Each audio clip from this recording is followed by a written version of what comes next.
bersyukur, memuji dan menyembah-Mu. Dan pada saat ini kami akan bersama-sama ya Bapa mendengarkan akan firman-Mu.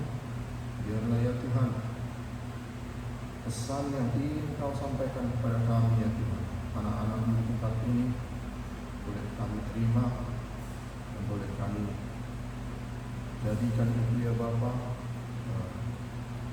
kehidupan kami, bagian dari kehidupan kami sebagai orang-orang percaya. Berkatilah kami semua ya Bapa, biarlah Roh-Mu boleh menjamah kami semua satu persatu, sehingga kami boleh reseptif dan juga responsif ya Bapa, dan boleh benar-benar ya Tuhan bersuka cita oleh karena pembentukan. Terima kasih ya Bapa, dalam nama Tuhan kami Yesus Kristus ucap syukur dan berdoa. Amin. Shalom Mama Inam dan saudara-saudara sekalian. Shalom.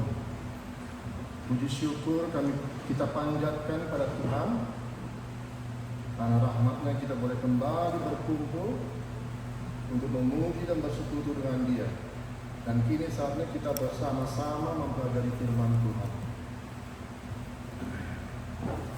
Seperti yang kita lihat, firman Tuhan yang akan kita bahas bersama-sama pada saat ini adalah dari Kejadian 18 ayat 22 sampai 33, sesuai dengan yang ditentukan oleh Amanah HKBP, berjudul Doa Memohon Keselamatan. Tangian manginohon aluaw. And also to the Sunday school,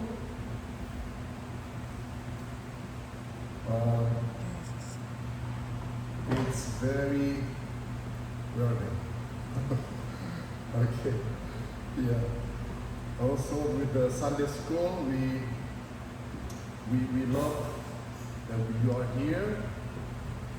We are blessed that you all are here and joining us in this service, even though it's not Sunday school.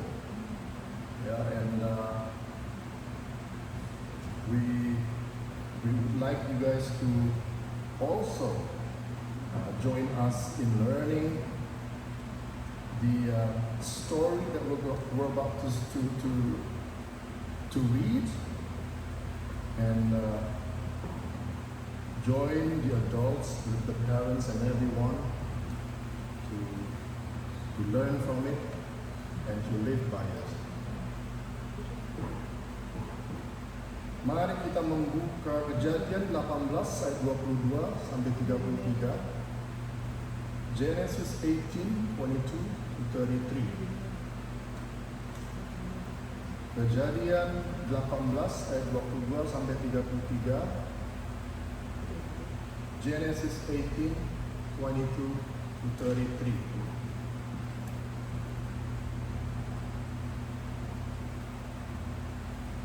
Ya, kalau sudah dapat, mari kita baca. Saya akan membaca ayat yang genap. Amanginan dan saudara-saudara sekalian, silahkan membaca yang ganjil. Mari kita mulai. Lalu berpalinglah orang-orang itu dari situ dan berjalan ke Sodom, tetapi Abraham masih tetap berdiri di hadapan Tuhan. Abraham datang mendekat dan berkata, apakah engkau akan melenyapkan orang benar bersama-sama dengan orang fasik? Bagaimana sekiranya ada 50 orang benar dalam kota itu? Apakah engkau akan melenyapkan tempat itu? Dan tidakkah engkau mengampuninya karena ke-50 orang benar yang ada di dalamnya itu? Jauhlah kiranya daripadamu untuk berbuat demikian, membunuh orang benar bersama-sama dengan orang fasik, sehingga orang benar seolah-olah sama dengan orang fasik. Jauhlah kiranya yang demikian daripadamu. Masakah hakim segenap bumi tidak menghukum dengan adil? Tuhan berfirman, jika kudapati 50 orang benar dalam kota Sodom, aku akan mengampuni seluruh tempat itu karena mereka. Abraham menyambut, sesungguhnya aku telah memberanikan diri dan berkata kepada Tuhan, walaupun aku dibunuh dan aku. Lagi Sekiranya 29 kan? 28. 28. Sekiranya. Abraham dengan sekiranya kurang lima orang dari ke-50 orang benar itu, apakah engkau akan memusnahkan seluruh kota itu karena yang 5 itu? Firman-Nya, aku tidak memusnahkannya jika kudapati 45 di sana. Lagi Abraham melanjutkan perkataannya kepada sekiranya 40 didapati di sana. Firman-Nya, aku tidak akan berbuat demikian karena yang 40 itu. Katanya, janganlah kiranya Tuhan murka kalau aku berkata sekali lagi, sekiranya 30 didapati di sana.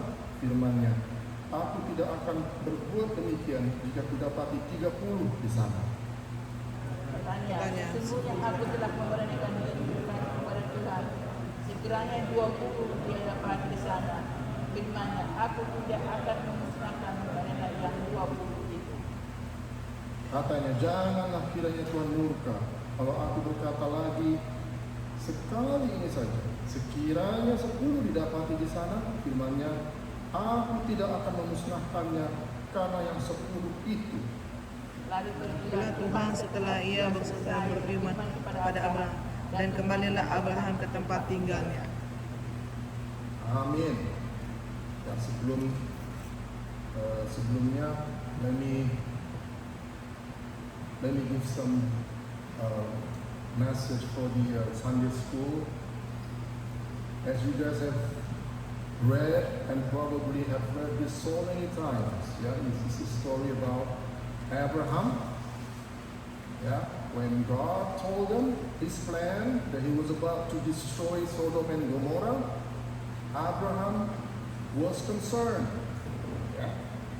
We know he was concerned about Lot, his family, but also he was concerned, probably asking, there's no way that with hundreds of thousands of people in those two cities or town, there are no righteous people, right? So he decided to bargain with God.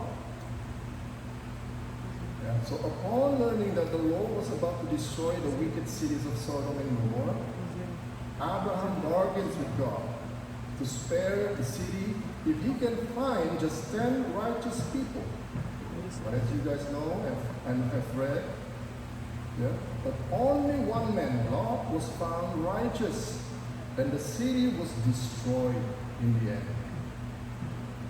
As Lot and his family fled the city, Lot's wife turned and looked back at the city despite being warned not to. She turned into a pillar of salt. You guys remember this story? So Lot's wife could not control herself. She's probably thinking, let me look at these big cities, these beautiful cities one more time before it's destroyed. But by doing that, she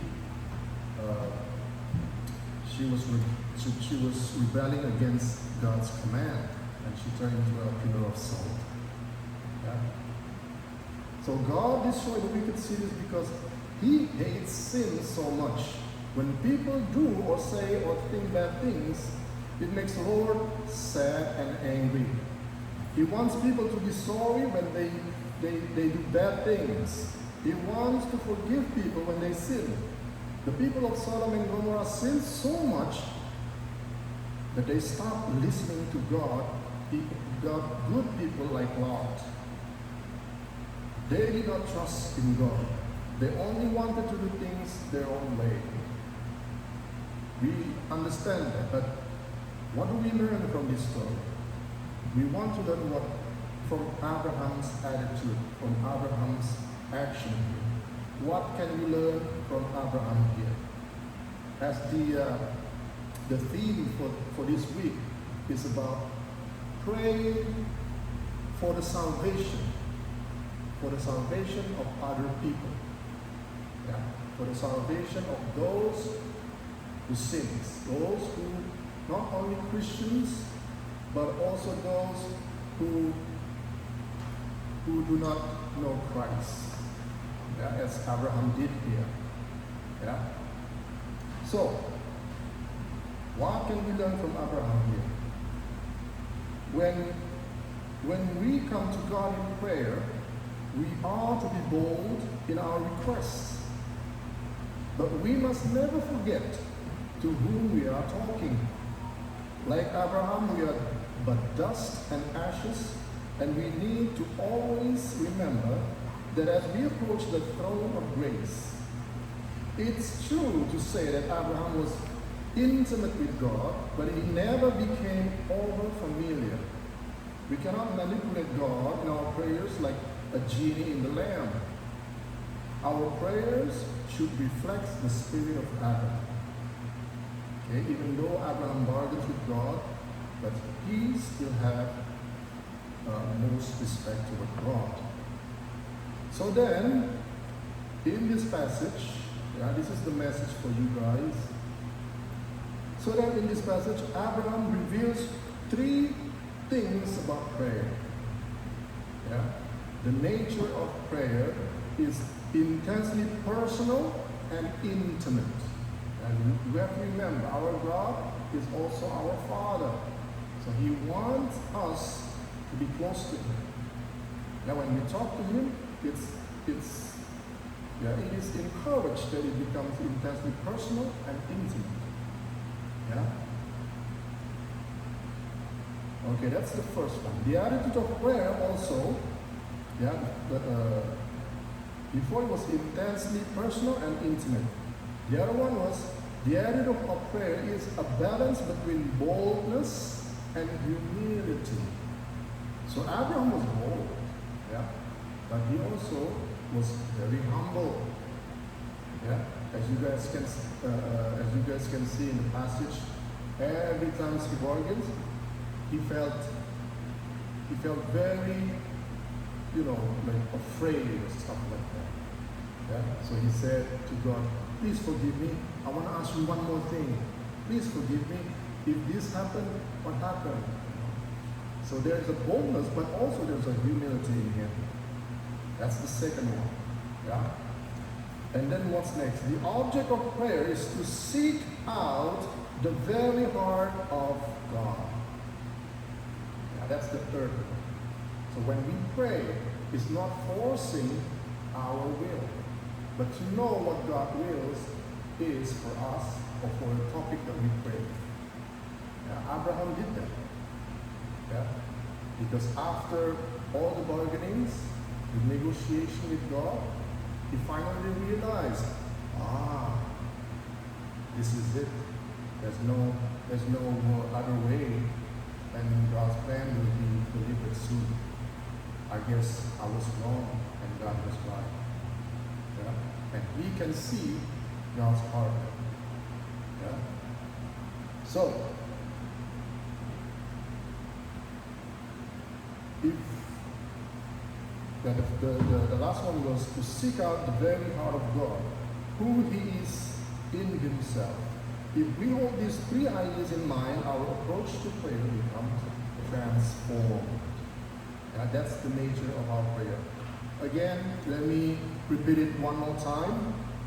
For you guys, the Sunday school. First, the nature of our prayer is intensely personal and intimate.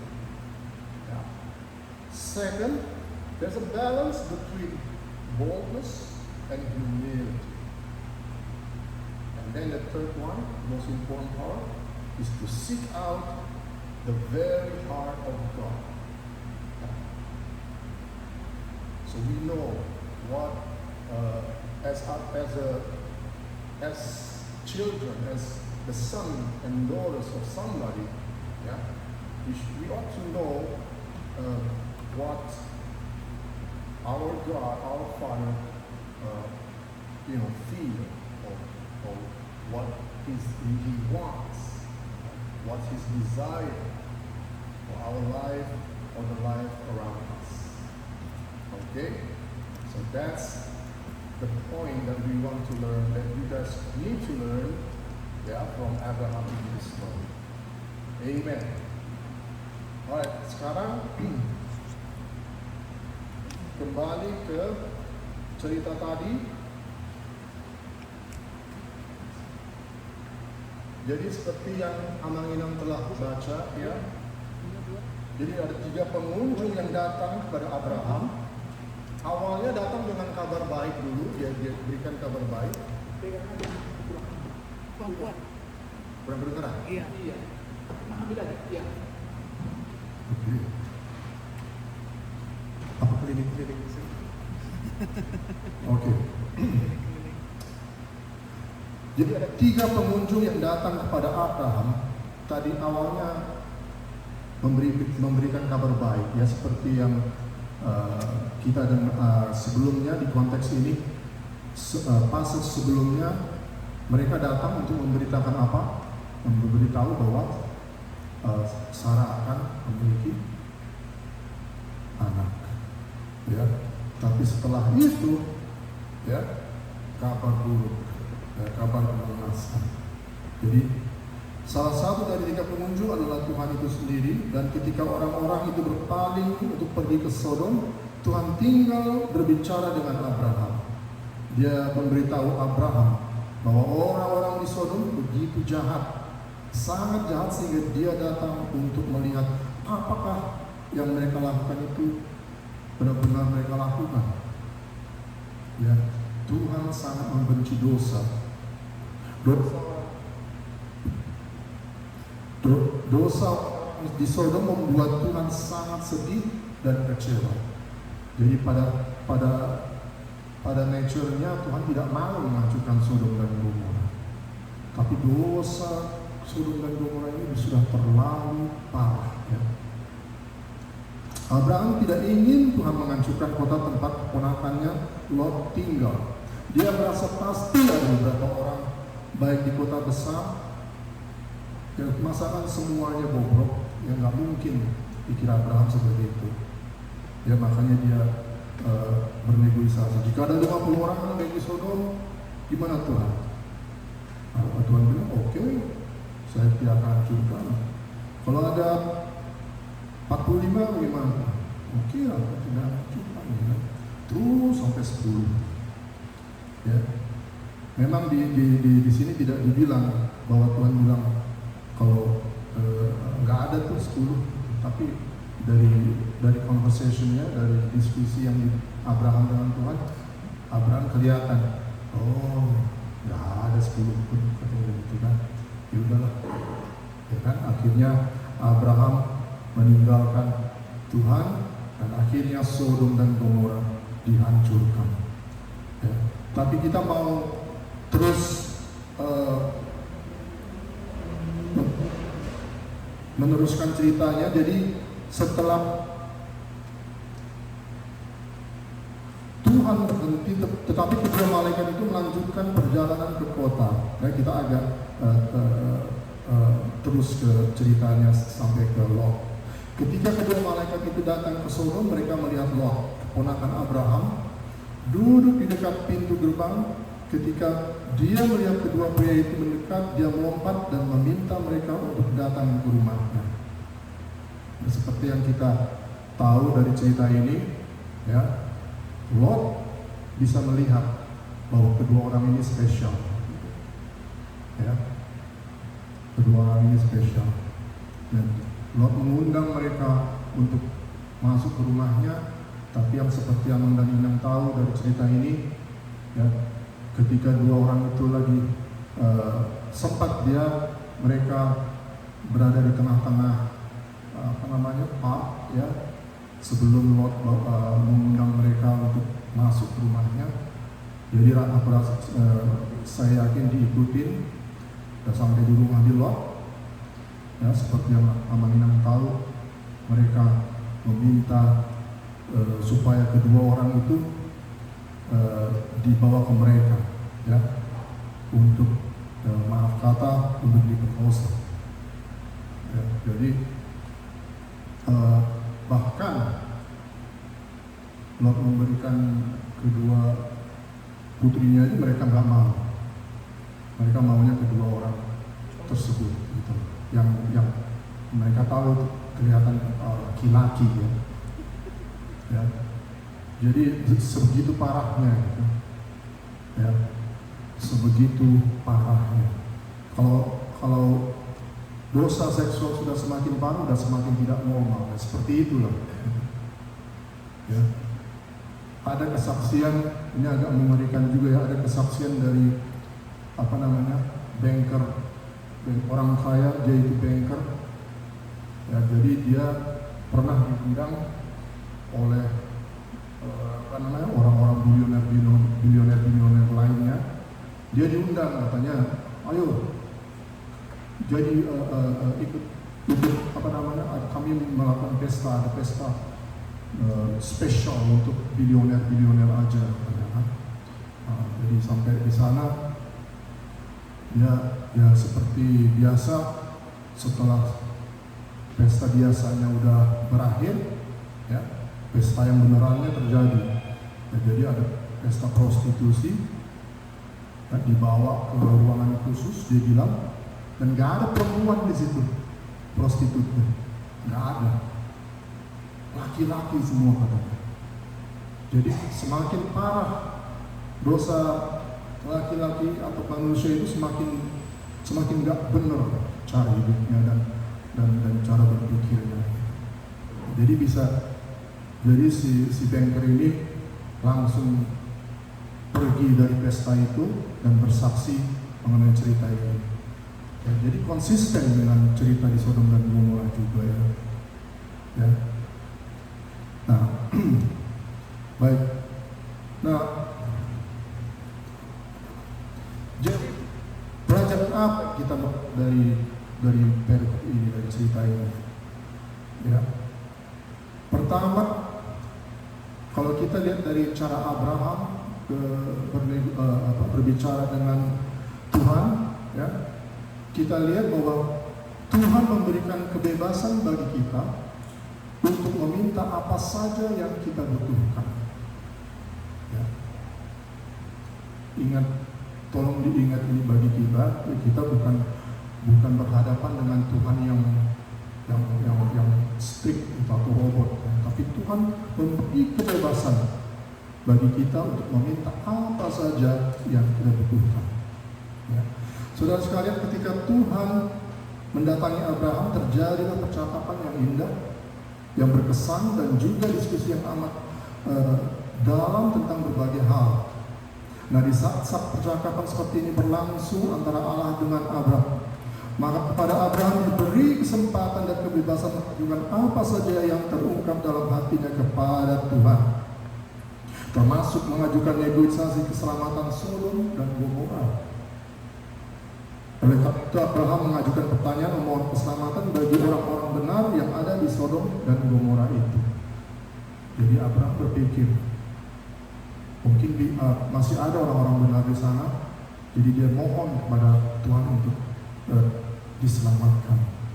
Nah, sekarang mengapa Tuhan membiarkan Abraham mempertanyakan keadilannya dan menjadi perantara bagi orang yang jahat? Abraham tahu bahwa Tuhan harus menghukum dosa, tapi dia tahu dari pengalaman bahwa Tuhan berbelas kasih kepada orang berdosa. Tuhan tahu tidak ada 10 orang benar di kota itu, ya. Tapi dia cukup berbelas kasihan untuk membolehkan Abraham menjadi perantara. Ya, jadi kita bisa bayangkan Abraham itu adalah kita, ya. Tuhan tahu apa yang kita minta itu, dia udah tahu jawabannya. Tapi tetap Tuhan mendengarkan apa yang ingin kita katakan, seperti yang Abraham lakukan di sini. Ya. Pada ayat 23 Abraham bertanya, apakah kau akan melenyapkan orang benar bersama-sama dengan orang fasik? Nah, dari pengalaman Abraham ini kita belajar, ya, bahwa Allah tidak pernah menginginkan kita ini pasif, banyak diam saja, tidak berinisiatif. Ya. Allah tidak ingin kita mendiamkan segala pikiran, ya, pikiran yang ada di dalam diri kita, keinginan dan pergumulan kita, ya, cuma disimpan di dalam hati kita aja. Tuhan tidak menginginkan itu. Dan Tuhan tahu itu kita semua punya. Ya. Nah, sikap kelakuan dan kebiasaan seperti ini akan membuat kita malah jadi negatif, ya, mendongkol. Nah, terus berakibat apa? Yang bikin, of course, bisa stres, frustasi, dan Tuhan tahu itu. Ya. Nah, kalau kita perhatikan baik-baik dan saudara-saudara sekalian, pertolongan Tuhan itu datang bukan ketika pada saat kita percaya diri, bersemangat secara rohani, secara hebat, bukan. Tetapi seringkali terbalik justru pada saat kita sedang kehabisan semangat. Ya, disitulah pekerjaan Tuhan bekerja. Ya, kehabisan rasa percaya diri, bahkan semangat Ali juga lagi redup, gitu. Di situ Tuhan datang.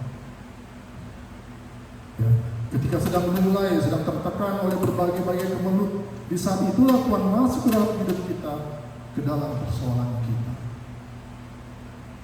Oleh karena itu, Amang dan Nina dan saudara-saudara, jangan pernah pasif atau ragu-ragu kepada Tuhan. Sampaikan semua keluh kesahmu, pergumulanmu, masalah yang sedang menderamu, permintaan dan keinginan, harapan-harapanmu, semuanya kepada Tuhan. Amang dan Nina perlu kita tahu bahwa Tuhan mengetahui semuanya. Ya, the question is, mau nggak kita ungkapkan? Tuhan ingin mendengarnya langsung dari kita. Ya, kadang-kadang kita berpikir, Tuhan udah tahu, kok nggak perlu kita minta, nggak perlu kita berdoa. No, Tuhan rindu mendengar kita seperti Abraham. Ya. Nah, ya, Tuhan membaca itu, mendengar rintihan isi hati kita. Tuhan tahu semuanya itu, saudara-saudara sekalian. Oleh karena itu, Tuhan sedang menanti kita untuk datang dan memohon kepada Dia. Nah, seperti Abraham dalam cerita ini berani berdiskusi dengan Tuhan, berani mengajukan apa saja kepada Tuhan yang dianggapnya benar. Abraham berani bernegosiasi dari kota 50 turun sampai 10. Abraham tidak berhenti memohon. Dan yang sangat menyejukkan hati, at least bagi saya, adalah Tuhan mendengarkan, ya, memberi kesempatan. Ya, Tuhan mendengarkan. Tuhan tidak berkata, pokok jadi kau yang ngatur gitu. Enggak, Tuhan nggak bilang begitu. Ya, tidak. Tuhan mendengar, memberi kesempatan dengan sabar mendengarkan permintaan Abraham. Nah, saudara-saudara sekalian, kita sebagai orang percaya diajarkan, bahkan dianjurkan untuk berbicara dengan Tuhan seperti Abraham di sini. Tuhan rindu agar kita sering berbicara dengan Dia. Ya. Lebih daripada sumbangan-sumbangan, ya.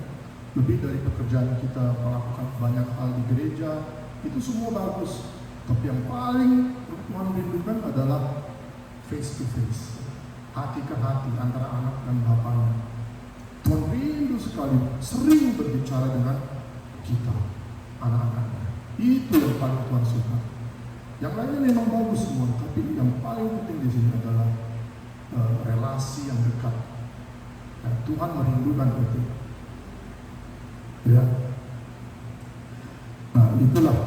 Nah, saudara-saudara sekalian, ya, itulah sebagai orang percaya, dan itulah hakikat dan fungsi daripada doa kita itu. Nah, bagaimana? Mudah, melalui doa. Ya. Oke, selanjutnya apa yang kita pelajari dalam melalui perikop ini?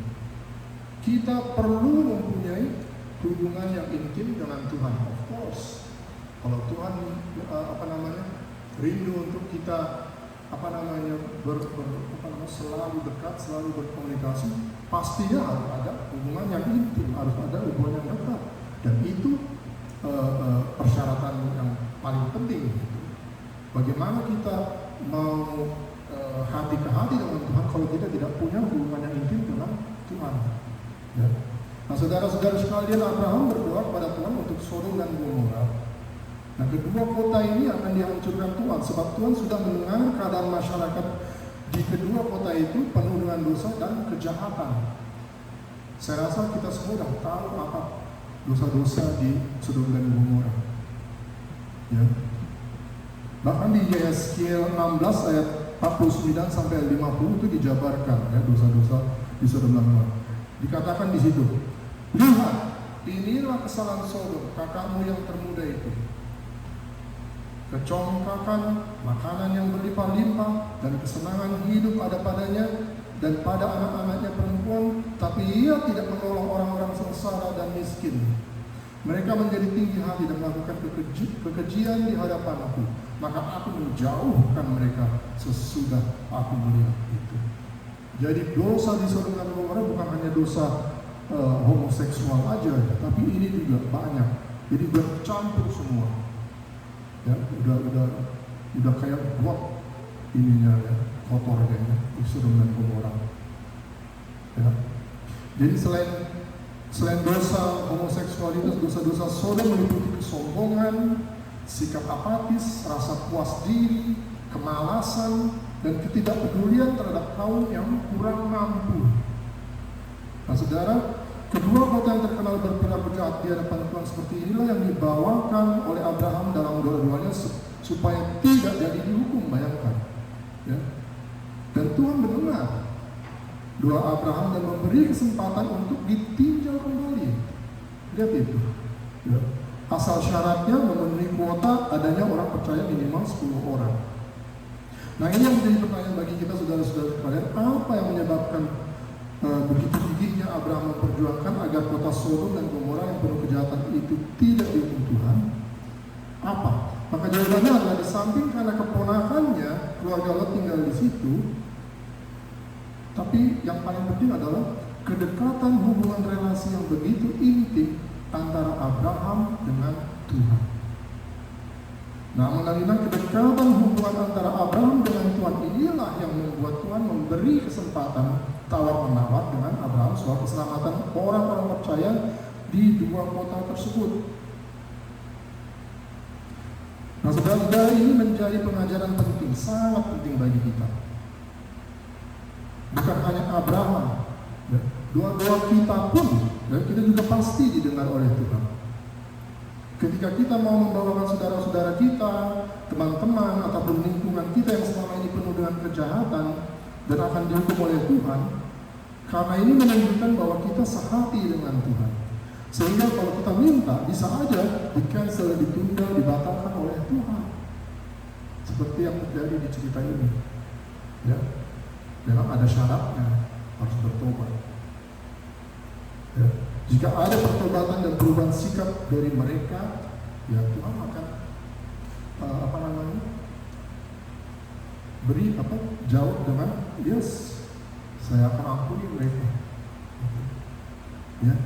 Dan doa kita saudara-saudara akan membawa keselamatan bagi orang lain yang mau percaya dan mau ditegur oleh Tuhan. Jadi jangan kita menganggap diri kita nothing. Ya, kita sebagai orang-orang percaya itu punya power. Kita bisa berdoa untuk agar orang yang nggak kenal Tuhan bisa kenal Tuhan. Ya, apalagi kalau doa-doa kita itu dikumpul semuanya bareng-bareng. Itu powerful sekali. Ya. Ya. Nah, dasar dari permohonan Abraham kepada Tuhan adalah karakter Tuhan. Ya, jadi karena kedekatan, keintiman Abraham dengan Tuhan, dengan Bapaknya di surga, dia tahu karakter Tuhan. Ya. Alasan Abraham gigih dengan Tuhan adalah karakter Tuhan. Inilah sebabnya mengapa mengenal Tuhan sangat penting. Atas dasar apa Anda meminta sesuatu kepada Tuhan ketika Anda berdoa? Jika Anda tidak tahu seperti apa Tuhan itu, lalu bagaimana Anda bisa berdoa kepadanya?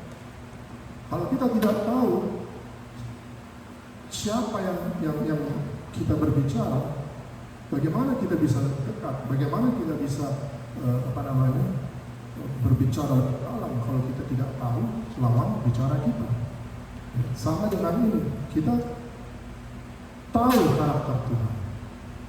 Ketika kita tahu karakter Bapa kita di surga, ketika kita doa juga lebih fokus, lebih jelas, lebih apa namanya, lebih intim.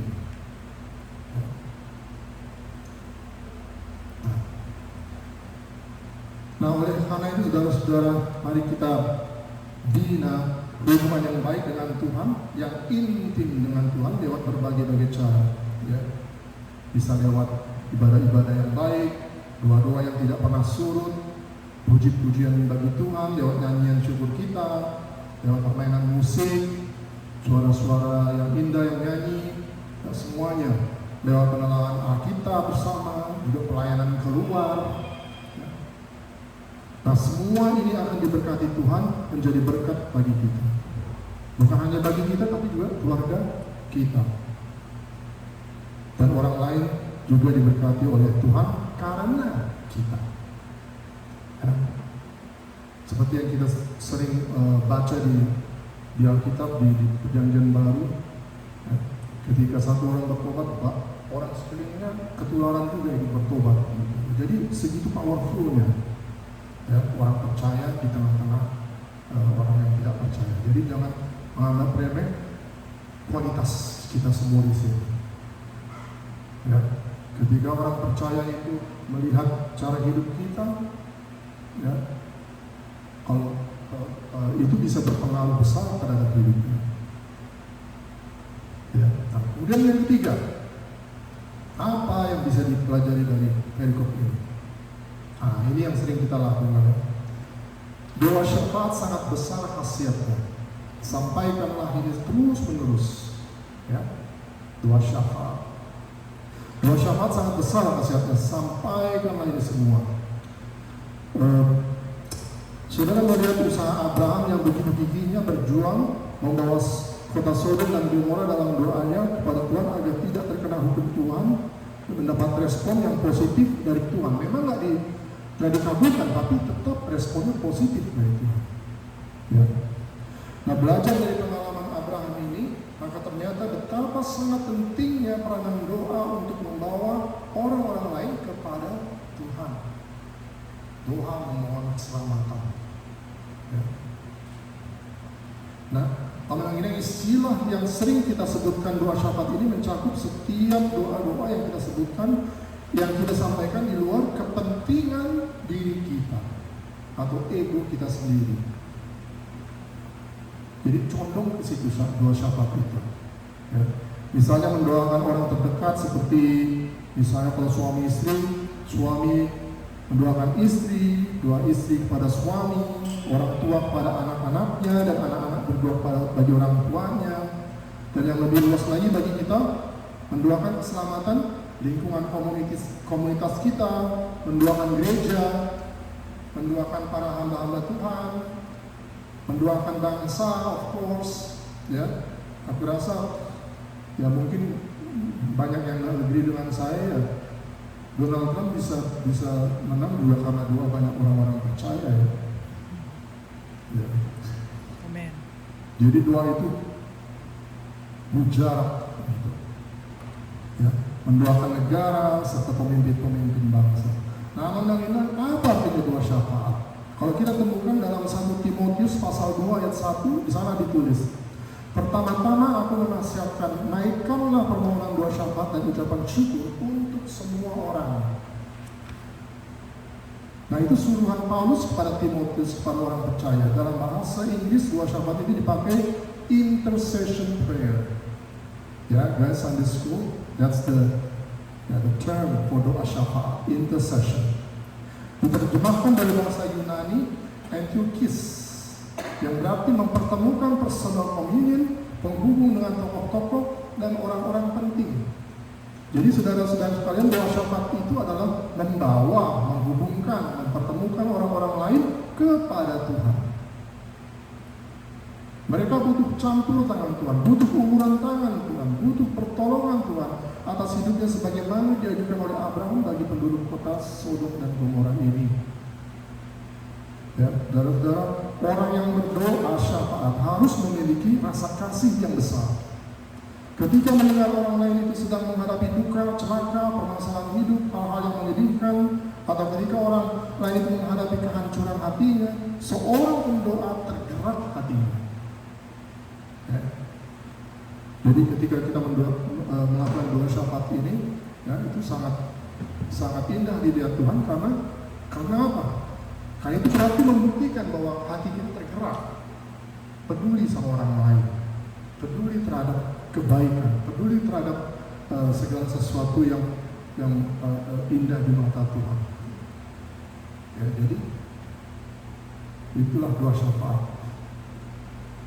Ya, nah doa syafaat itu merupakan suatu tindakan yang terdorong oleh kuasa Roh Kudus dalam diri kita. Ya, kadang-kadang kita berdoa karena ditulis di sini, dicatat namanya. Tapi jangan salah, bisa juga Roh Kudus yang menggerakkan kita untuk berdoa, maju ke depan dan berdoakan orang lain, bangsa, pemimpin, ya, teman-teman. Ya, karena kuasa Roh Kudus itu melahirkan kasih kita kepada sesama. Hati kita akan terdorong merasakan kesedihan tak kala orang lain bersedih, dan tidak sebaliknya bergembira di atas penderitaan orang lain. Berdoa syafaat itu mempunyai hati seperti itu. Kalau melihat orang susah, dia ikut sedih. Ya. Bahkan melihat musuhnya susah, dia nggak bergembira. Gitu. Ya. Mari kita bawa kepada Tuhan amanah mereka yang sedang menderita, berduka, sakit, dan lain-lainnya. Dan doalah sarana utama agar terlaksananya pertemuan itu dengan Tuhan. Itulah artinya, itulah fungsinya, hakikatnya doa syafaat. Jadi amanah dan saudara-saudara sekalian, betapa tinggi artinya, maknanya dan pengaruh doa syafaat itu. Mereka yang berdoa syafaat mau mendahulukan kepentingan orang lain. Hati mereka dipenuhi oleh kasih yang menampilkan tindakan-tindakan yang baik dan bahkan rela mengorbankan kepentingannya diri sendirinya untuk orang lain. Ya, perasaan seperti inilah yang semakin harus mengalir dengan limpah di dalam hidup kita orang-orang percaya, sehingga kita dapat menaikkan doa-doa syafaat kita, terutama di zaman sekarang yang penuh dengan berbagai tantangan pergumulan hidup ini. Ya. Aman dan Inam perlu kita ketahui bahwa doa syafaat membutuhkan kesetiaan dan keseriusan, kesungguhan hati kita. Ya. Jadi pendoa itu karunia juga itu. Ya. Ada orang yang dikaruniakan untuk berdoa selalu berjuang doa. Ya. Bukan artinya dia lebih spesial dari yang lain, enggak, itu karena masing-masing orang itu dikasih anugerah sendiri-sendiri gitu. Ya, ada yang bisa profesi, ya, ada yang bisa menyembuhkan, macam-macam. Ya. Saya pernah ikut retreat waktu di Indonesia dulu. Semuanya biasa-biasa aja, ada satu orang, rupanya dia anugerahnya doa. Dia punya selalu itu, kalau kita lagi ngumpul atau apa, selalu ada kayak buku. Terus kita semua ngumpul tanya, apa sih itu? Pas dibuka, list doa dia. Buku itu sama bolpen, selalu dia bawa. Biasanya kan nanti 3 hari itu, dia selalu bawa buku itu. Jadi setiap kali setiap ada topik untuk didoakan, dicatat semuanya. Dia anugerahnya memang untuk berdoa. Ya. Dan disinilah letak keindahan doa syafaat itu, saudara-saudara. Yakni bukan karena kata-kata yang indah, ya, bukan karena kata-kata yang indah, menyenangkan, tapi karena ketekunan dan kesungguhan hati kita untuk menyampaikannya kepada Tuhan. Jadi karakter ketekunan, kesetiaan, kesungguhan hati kita sebelum doa syafaat harus terus-menerus dibentuk, diolah, di-upgrade supaya jangan pernah mau berhenti apabila hasil doanya belum terjawab atau bahkan ditolak oleh Tuhan, seperti Abraham di sini. Ya. Kita tidak perlu kehilangan semangat. Namun ingat, keberhasilan doa syafaat tidak dapat diukur dari hasil akhir doa kita, tapi justru dari prosesnya. Dalam doa syafaat itu ada kasih, ada perjuangan, ada usaha, ada keseriusan. Nah, inilah proses daripada penyampaian doa syafaat. Ya. Apakah Abraham mengubah pikiran Tuhan?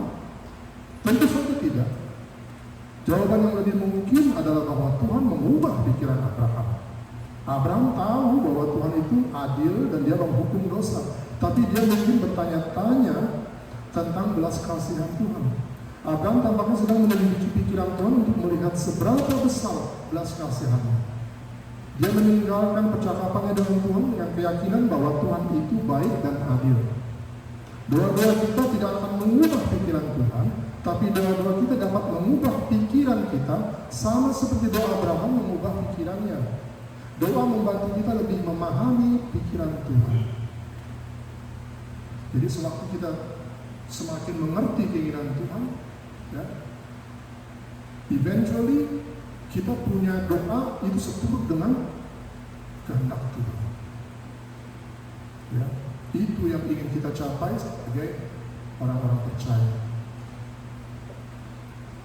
Nah, saudara-saudara, banyak hal yang perlu kita doakan. Banyak orang yang butuh keselamatan. Nah, oleh karena itu, lakukanlah doa memohon keselamatan. Ya, seperti topik kita hari ini. Lakukanlah doa memohon keselamatan. Ya. Nah, bukan hanya di Amerika aja, ya, di seluruh dunia ini lagi banyak orang-orang Kristen dianiaya, ya. Di Sudan, di Nigeria, di Syria, gereja-gereja dihancurkan. Ya, di Nigeria apalagi, semua orang-orang Kristen khususnya yang perempuan diculik-culikin semua, disuruh kawin paksa dengan teroris-teroris Islam. Ya, di mana lagi? Di Indonesia ini kemarin saya dengar ada gereja padahal udah punya izin tapi tetap nggak boleh dibangun. Coba dicek, ada di gereja. Ya, padahal udah punya izin. Nah, seperti itu lah. Ya. Nah, kemarin baru ada perang baru, Thailand sama Kamboja perang. Ya. Ya. Nah, jadi doa-doa kita semua ini, karena kita semua ini orang-orang percaya, ada roh Tuhan di dalam kita. Ya, ketika kita berdoa, itu sangat berguna, gitu. Sangat kuat efeknya. Ya. Karena Tuhan tidak mungkin mendengarkan keinginan atau doa-doa orang yang tidak percaya. Tuhan tidak mendengarkan orang-orang yang berdoa yang bukan di dalam nama anaknya Tuhan Yesus Kristus. Mau sampai berdarah juga orang itu berdoa, Tuhan tidak akan dengarkan. Tapi kalau anak-anaknya seperti kita di sini, langsung didengarkan. Ya. Jadi doa kita itu sangat dibutuhkan oleh orang-orang dunia, dibutuhkan oleh orang-orang yang belum kenal kepada Yesus Kristus. Ya, jadi jangan menganggap kita ini kurang. Kita karena ada Roh Kudus di dalam kita ada power, kita punya kekuatan, kekuasaan untuk meminta pada Tuhan seperti Abraham. Ya. Baik, itulah. Mari kita berdoa. Jadi, ya, seperti topik kita hari ini, doa memohon keselamatan, tangian mangidohon haluawa. Ya. Itulah yang menjadi pesan dari cerita Abraham di hari ini. Mari kita berdoa. Bapa, terima kasih untuk firman-Mu ini yang begitu kuat mendorong kami supaya menjadi pendoa yang baik, pendoa syafaat yang sungguh-sungguh mau memperhatikan orang lain seperti Abraham. Apapun akhir dan hasil doa daripada doa kami, hanya Tuhan yang tahu. Tapi kami sudah melakukannya. Terima kasih ya Bapa, di dalam nama Tuhan kami Yesus Kristus yang ucap syukur berdoa.